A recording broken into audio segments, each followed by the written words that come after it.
Hello friends, আসসালামু আলাইকুম। আমি মোহাম্মদ রিপন ইসলাম। ডিজিটাল লার্নিং সিস্টেমের পক্ষ থেকে আপনাদের সবাইকে আন্তরিক অভিনন্দন ও শুভেচ্ছা। আজকে আমরা শিখব কিভাবে ফরম্যাট ফ্যাক্টরি সেটআপ দেওয়া যায় বা ইনস্টল করা যায়। তো ফরম্যাট ফ্যাক্টরি সেটআপ দেওয়া বা ইনস্টল করা খুবই সহজ। চলুন দেখি কিভাবে ফরম্যাট ফ্যাক্টরি সেটআপ বা ইনস্টল দেওয়া যায়।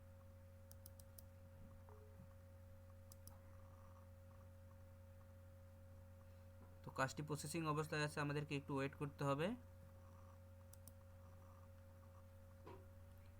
এখানে লেখা বাইরে হয়ে গেছে যে ইনস্টল।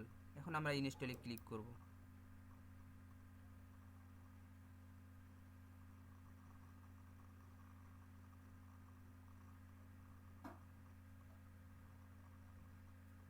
তো আমরা দেখতেছি যে আমাদের ফরম্যাট ফ্যাক্টরিটি ইনস্টল হয়ে গেছে এবং সামনে এখানে প্রদর্শনও করাই দিয়ে দিয়েছে। আর এখানে ডায়ালগ বক্সে লেখা আছে যে ফিনিশ, মানে আমাদের ফরম্যাট ফ্যাক্টরিটি ইনস্টল হয়ে গেছে। তো আমরা ফিনিশে এখন ক্লিক করব।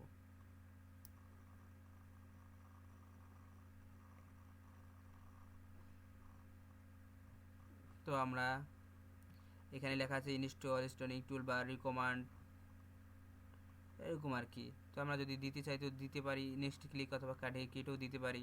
তো দিলাম নেক্সট ক্লিক। আমাদের দেখা যাইতেছে যে আমাদের ফরম্যাট ফ্যাক্টরিটি সামনে উপস্থাপন হয়ে গেছে।